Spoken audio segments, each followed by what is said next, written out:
Good morning student. आज करने जा रहे हैं बेटा हम व्हीटस्टोन ब्रिज। तो व्हीटस्टोन ब्रिज को समझने से पहले हमें इस डायग्राम को अच्छी तरह से समझना पड़ेगा कि हमने इसके अंदर क्या क्या चीज यूज कर रहे हैं। तो आपको पता है यहाँ पर P, Q, R और S ये क्या है, रेजिस्टेंस है, ठीक है। और इसके बाद हम इसके अंदर क्या लगा सकते हैं, एक गैल्वेनोमीटर अटैच कर सकते हैं। गैल्वेनोमीटर किस चीज को बताता है बेटा, स्मॉल करंट को बताता है। ये हमने गैल्वेनोमीटर लगा दिया इसके अंदर, ठीक है। तो हमने इस सर्किट को किसके साथ जोड़ा हुआ है, V वोल्ट की बैटरी के साथ। K क्या वहां पर की है, ठीक है। तो आपको पता है यहां से सपोज करो हमने क्या मान लिया कि यहां से कितना करंट चला, I करंट यहां जाएगा। तो आपके दो हिस्से होंगे करंट के। यहां इसको मैं क्या लिख रहा हूं, I1 और इसको क्या मान लेता हूं मैं, I2, ठीक है। तो अब आगे क्या करना हमने, तो अब हमने P रेजिस्टेंस है हमारे पास, क्योंकि P Q R S resistance है। तो P रेजिस्टेंस में कौन सा करंट जा रहा है, आप कह सकते हो I1, ठीक है। तो इस तरह से आप जो गैल्वेनोमीटर में से जो करंट जा रहा है उसको आपने क्या कहा, IG, ठीक है। अब यदि आपको पूछ लिया जाए कि Q रेजिस्टेंस में से कितना करंट जा रहा है, तो आपको पता ही है कि यहां से करंट कौन सा आ रहा है, आपका I1। अब Q को कितना मिलेगा, यदि हम I1 में से क्या घटा दें, IG करंट, यानी IG करंट जो गैल्वेनोमीटर में से है उसको घटा दें, तो करंट किस में जाएगा बेटा, Q रेजिस्टेंस में जाएगा। अब यहां से कितना करंट आ रहा है, ये आपको हो गई I2, और ऊपर से करंट कौन सा आ रहा है, IG जो गैल्वेनोमीटर से। तो आप R रेजिस्टेंस में कितना करंट बताओगे, तो आप ये बताओगे कि इधर से कितना आया I2 और ऊपर से IG। तो यहां पर इस रेजिस्टेंस में जो करंट जाएगा वो कितना है बेटा, आपका I2 प्लस IG। अब इन दोनों का, इसका और इसका, यानी आपको पता है कि इनकमिंग करंट और आउटगोइंग करंट, यहां से इनकमिंग करंट है जैसे, ठीक है, और यहां से आउटगोइंग करंट है, इक्वल होना चाहिए। वो कैसे होगा, इन दोनों को सम करते हैं, इन्हें हम यहां पर सम करते हैं, जैसे I1 माइनस IG प्लस में I2 और IG। तो आपको पता है IG से IG कट चुका है, तो यहां पर आपका I1 और प्लस में I2 को आप क्या लिख सकते हो, आप I करंट, क्योंकि हमने स्टार्टिंग में जो बैटरी से करंट निकला था वो कितना माना था, I करंट माना था। तो यहां तक ये बात आपको क्लियर हो चुकी होगी, ठीक है। अब हमने क्या चीज प्रूफ करनी है इसके अंदर, देखिए अब हमने ये चीज प्रूफ करनी है जो P बटा Q है, क्या है, P बटा Q इज इक्वल टू, यानी P बटा Q किसके इक्वल प्रूफ करनी है, R बटा S की। क्या कंडीशन लेंगे, यानी जब व्हीटस्टोन ब्रिज है हमारा, बैलेंस कब होगा, जब गैल्वेनोमीटर में से जो करंट है वो जीरो जाएगा, यानी जो हमारा IG करंट है वो हमने क्या मान लेना है कि जीरो है, तभी हमारा व्हीटस्टोन ब्रिज क्या रहेंगे, बैलेंस है। तो हम इस कंडीशन को प्रूव करने जा रहे हैं। हमने अब ये निकालने जा रहे हैं कि P बटा Q is equal to R बटा S कब होगी, जब हम IG करंट को क्या मान लेते हैं, जीरो मान लेते हैं। तो हम हमारे पास यहाँ पर लूप कंसीडर किए जाएंगे, ठीक है। पहले इसको नाम लिख लेते हैं हम, इसको A, इसको B, इसको C और इसको D, ये मान सकते हो आप, ठीक है। तो पहला हम लूप कंसीडर करेंगे बेटा, A B D A, मतलब जहां से हमने स्टार्टिंग की, यानी A से स्टार्टिंग, A से B, B से D, D से A, और नेक्स्ट लूप मान लेंगे हम B से C, C से D और D से B, ठीक है। तो हमने इन दोनों लूपों पर किरचॉफ सेकंड लॉ अप्लाई करना है, किरचॉफ सेकंड लॉ अप्लाई करते हैं, ठीक है। तो हम लिखेंगे अप्लाई किरचॉफ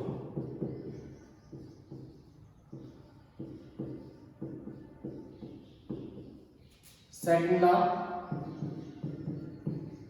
ऑन लूप, जो हमने लूप कंसीडर किया है वो हमारे पास आप कह सकते हो ए, बी, डी और ए। इसमें अब आपको एक बात याद रखनी है, जो हमने किरचॉफ सेकंड लॉ में भी डिस्कस किया था।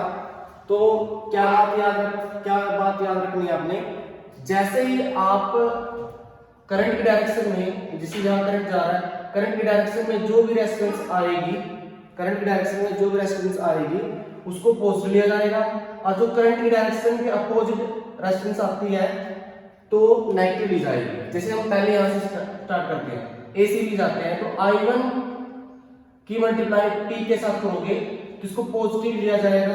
क्यों लिया जाएगा? क्योंकि I1 की डायरेक्शन P की डायरेक्शन में है, ठीक है, तो इसको पॉजिटिव ले लिया, ठीक। उसके बाद चलते हैं बेटा B से D।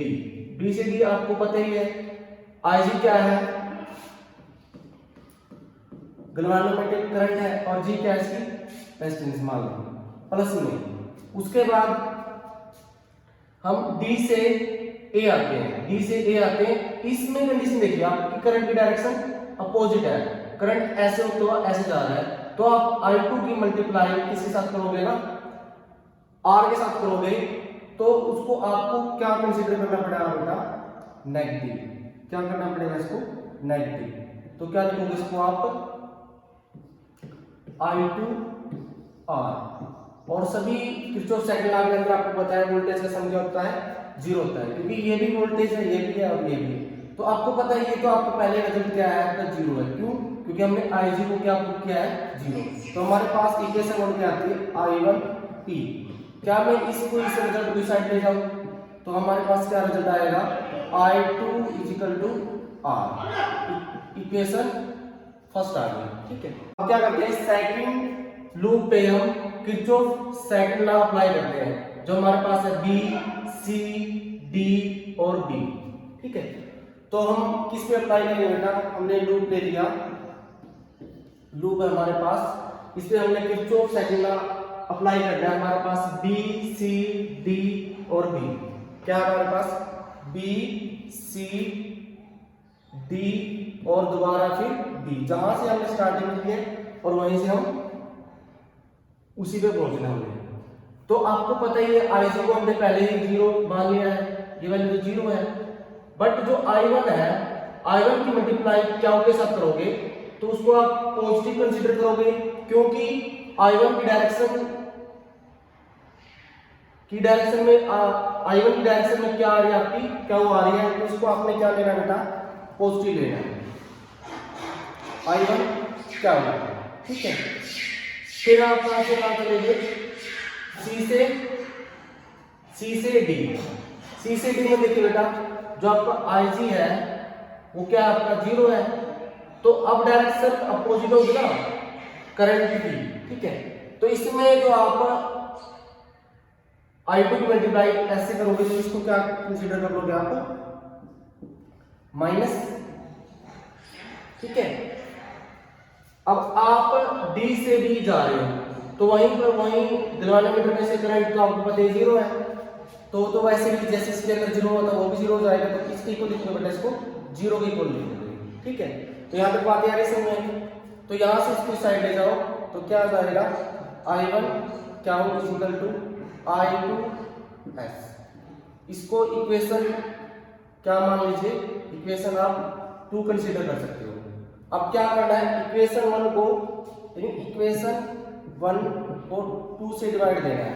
तो आपके पास क्या आएगा बेटा, जैसे आप करोगे, यहां कर लेते हैं I1P, ठीक है, I2 और R, और इसके नीचे क्या आएगी, आपको पता है I1 क्या हो और I2S। यहां से I1 से I1 और I2 से I2, तो हमारे पास क्या आ जाएगा, P बटा Q और R बटा S। ये कब आया बेटा, जब हम IG करंट को क्या लेके चल रहे हैं, 0, यानी IG करंट में हमारा जो व्हीटस्टोन ब्रिज है वो बैलेंस हो जाएगा। इस तरह से हम जो व्हीटस्टोन ब्रिज की जो प्रॉब्लम है उसको आसानी से सॉल्व कर सकते हैं। इसमें बातें ये याद रखनी है, जिस इसमें I1 और P है उसमें बच्चे कंफ्यूज होते हैं कि इसको पॉजिटिव लें या नेगेटिव लें, या I2 की मल्टीप्लाई R से की माइनस क्यों लिया, क्योंकि हम कैसे जा रहे हैं बेटा, ए से बी जा रहे हैं, तो करंट की डायरेक्शन ये है, तो करंट की डायरेक्शन में जो भी रेजिस्टेंस आएगी उसकी मल्टीप्लाई पॉजिटिव ली जाएगी। और जैसे बी से डी गए हम, फिर हम डी से ए पे आ रहे हैं, तो यहाँ पर देखिए बेटा करंट की डायरेक्शन अपोजिट होगी, जब I2 की मल्टीप्लाई R से होगी तो उसको हमने माइनस कंसीडर किया था।